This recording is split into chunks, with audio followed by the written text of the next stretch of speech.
I think these days radio's relevance is still as strong as ever, and as we've said before, it's diversified what radio does. A radio station does a lot of different exciting digital-led things, but perhaps we're not at the top of graduates lists as opportunities to start a media career. So I think we also recognize that we need to work a little bit harder to attract and entice top talent.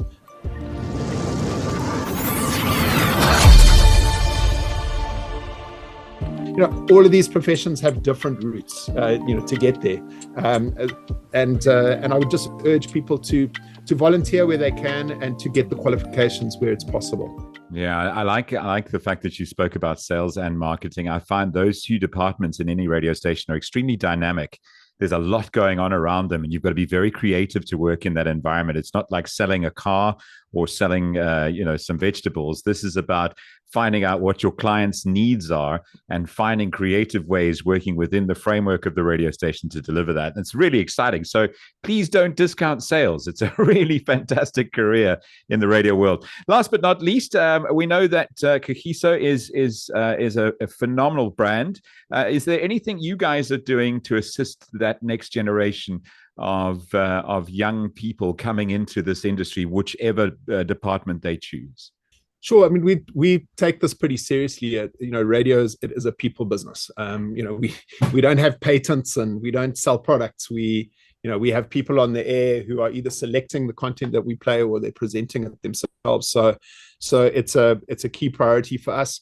I mean, I think both program directors at the two stations are very active in recruiting young presenters with some promise and giving them opportunities in non-peak times to develop and to grow, with the benefit of their coaching. And that's something that will always remain critical. And there's some, great stars of today came through those kind of channels, yesterday. So that's a key one.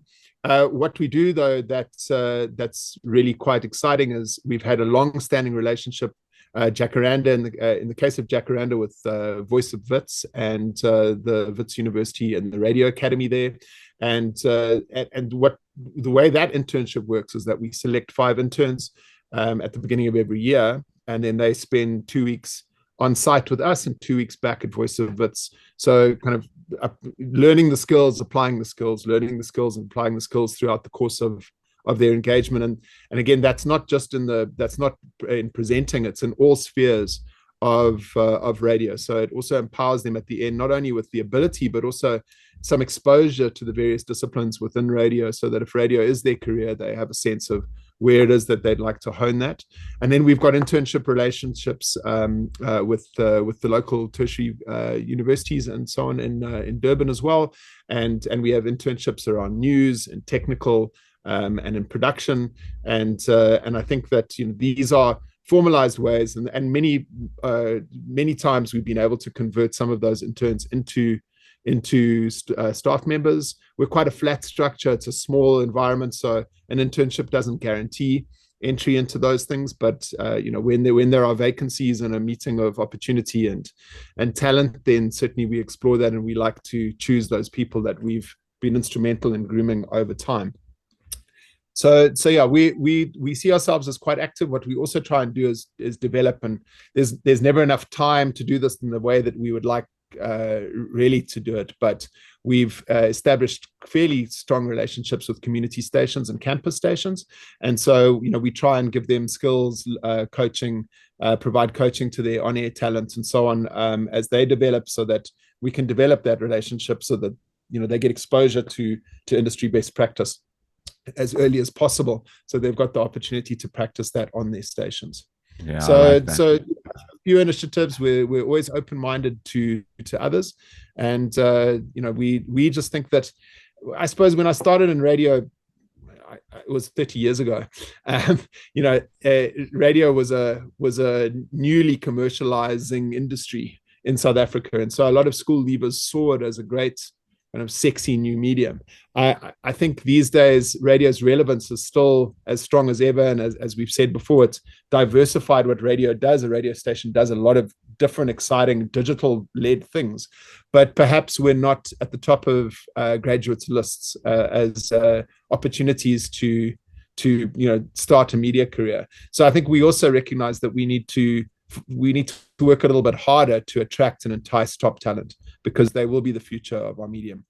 Yeah, no, I love it, and I'm so glad we spoke to you, because you've given us a very holistic approach to putting this together. Because the other folk that we've spoken to have spoken purely about on air, and you've given us a lot more than that. I love the internships, and I have to say that whilst internships don't guarantee you work at the radio station, we've got a couple of stars at East Coast Radio that have come through that intern program, who have become essential parts of the business down here in Durban.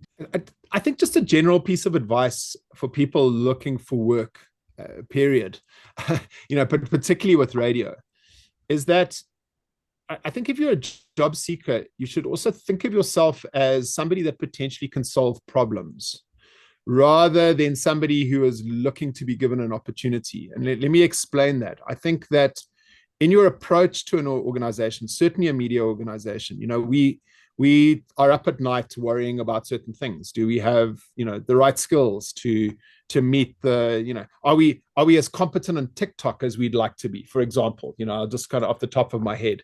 And so if you're a young, dynamic person with some skills in these types of areas, try and put yourself in the place of the recruiter, whatever it is that you're applying for. And when you send an application, rather pitch it as, I've got the skills to help you with your problem, and these are they, rather than I'm looking for you to give me a job. And, because I think that if you've just spent that time giving a little bit of thought to what it is that business might be facing, and what kind of skills, and obviously you're not going to know the inner workings, and you're not going to be privy necessarily to exact your every management headache.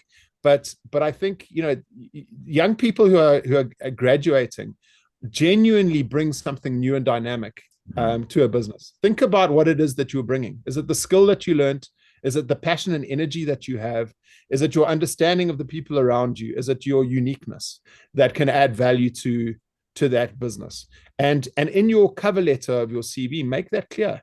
You need to hire me because I can bring X, Y, and Z, as opposed to I've graduated, give me a job. Yeah. And I give this advice to whoever will listen, and I promise you very few people, if ever, take it, in that it's not what we see coming back from the market. We generally see people kind of applying for vacancies rather than trying to suggest that they can add value. And at the end of the day, that's what we're looking for. Yeah, that add value is something that I've lived my life by. What can I bring to make it better? And I like that. We did a chat with Rory Petzer, who is a producer for Carol Lafori at East Coast Radio, and he was saying, number one, Ray, and you were saying, identify something that you can add. Now, radio is fantastic because you can listen to the radio station and you can go, hey, I think I could do X, Y, and Z. And then when you apply, you go, I've listened to your morning show, or I've listened to this show, and I can bring this. And the other one that he said to aspiring producers was, write show prep and send it to the program manager and say, if I was producing your breakfast show, this is how I would 100%. Do it. What a great way to introduce yourself to a program manager than to say, look, this is what I think. And even if you don't give me the job, what do you think about what I've sent you? And who knows, you might get a couple of nuggets coming back from some of these incredible men and women that run programming departments. Yeah, a program manager is looking to hire a talent. A program manager is looking for ratings. Yes. And so, if you the one who's going to bring those ratings to them, then your chances are considerably higher. Yes. So think about what the problem that you're solving. Yes. And listen to the radio station. Listen. There can be nothing worse than sitting in an interview with a program manager and you can't name the daytime lineup. I mean, come on. I've had demos sent to me with the wrong station name on them more than once. We'd like you to consider this for hire, please, when I was working at 5FM or, just. And how many of those did you hire? Zero. Yeah, exactly. Not rocket science. Love that, man. Good point to finish on. Very, very cool. Nick, I'm so grateful for your time, man. Thank you so much for sharing your wisdom with us. And if you're watching this and you want to get into radio, just watch this again and listen to what Nick said closely. Make notes because it could help your career. Thank you so much, Nick. I appreciate it. Thanks, Gordon. Hey, thanks for watching this YouTube video, and to all those who've subscribed, thank you to you, and thank you for sharing the channel as well. If you haven't subscribed yet, click the button down below and click subscribe, and also click the bell for notifications. We're always striving to bring you some great content, and there's more to come.